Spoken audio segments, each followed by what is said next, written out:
ಅಂದ್ರೆ D K Shivakumar AICC ಹೆಸರನ್ನ ಪದೇ ಪದೇ ದುರ್ಬಳಕೆ ಮಾಡ್ಕೊಂಡಿದ್ದಾರೆ ಅಂತ ಆರೋಪನ. ಹೌದು, ಆರೋಪ ಅಂತ ಅಲ್ಲ, ವಾಸ್ತವಾಂಶ. ಆರೋಪ ಅಂತ ಅದು ಅನುಭವದ ಮೇಲೆ ವಾಸ್ತವವಾಗಿ ಅವ್ರು ದುರ್ಬಳಕೆ ಮಾಡ್ಕೊತಾ ಇದ್ದಾರೆ. ಮಾಡ್ಕೊತಾ ಹಾಗಾದ್ರೆ ಇದ್ದಾರೆ. ರಾಜಣ್ಣ ಅವರು ಸಿಎಂ ಹೇಳಿಕೆ ಮತ್ತೆ ಅಧ್ಯಕ್ಷರ ಸ್ಥಾನದ ಹೇಳಿಕೆ ವಿಚಾರಗಳನ್ನ ಪದೇ ಪದೇ ಹೇಳ್ತಾ ಪಕ್ಷದ ಶಿಸ್ತನ್ನ ಮೀರ್ತಾ ಇದ್ದಾರೆ ಅನ್ನುವಂತ. ನೋಡಿ, ಯಾರಿಂದ ನಾನು ಪಕ್ಷದ ಶಿಸ್ತಿನ ಪಾಠ ಕಲಿಬೇಕಾಗಿಲ್ಲ. ನಾನು ಕಾಂಗ್ರೆಸ್ ಪಕ್ಷದಲ್ಲಿ 50 ವರ್ಷ ಕೆಲಸ ಮಾಡಿದ್ದೀನಿ. ಇವರಿಗೆಲ್ಲ ಎಲ್ಲ ಸೀನಿಯರ್ ಇದ್ದೀನಿ.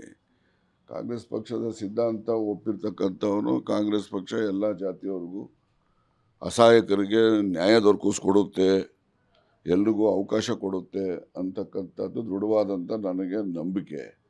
ವೀರಪ್ಪ ಮೊಯ್ಲಿ, ಖರ್ಗೆ, ಯಾರು ನಮ್ಮ ಧರ್ಮ್ ಸಿಂಗು, ದೇವರಾಜ್ ಅರಸರು, ಬಂಗಾರಪ್ಪ ಇಂಥವನ್ನೆಲ್ಲ ಮುಖ್ಯಮಂತ್ರಿ ಮಾಡುವಂಥ ಪಕ್ಷ ಅಂದರೆ ಕಾಂಗ್ರೆಸ್ ಪಕ್ಷ ಅಷ್ಟೇ.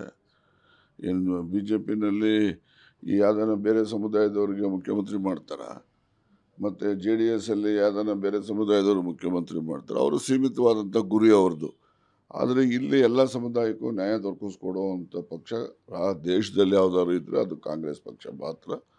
ಆ ದೃಷ್ಟಿನಲ್ಲಿ ನಾವು ಕಾಂಗ್ರೆಸ್ ಪಕ್ಷಕ್ಕೆ ಶಕ್ತಿಯನ್ನು ತುಂಬತಕ್ಕಂಥ ಕೆಲಸವನ್ನು ನಿರಂತರವಾಗಿ ಹಿಂದೆಯಿಂದನೂ ಕೂಡ ಮಾಡ್ಕೊಂಬಂದಿದ್ದೀವಿ, ಮುಂದೆನೂ ಕೂಡ ಮಾಡ್ತೇವೆ.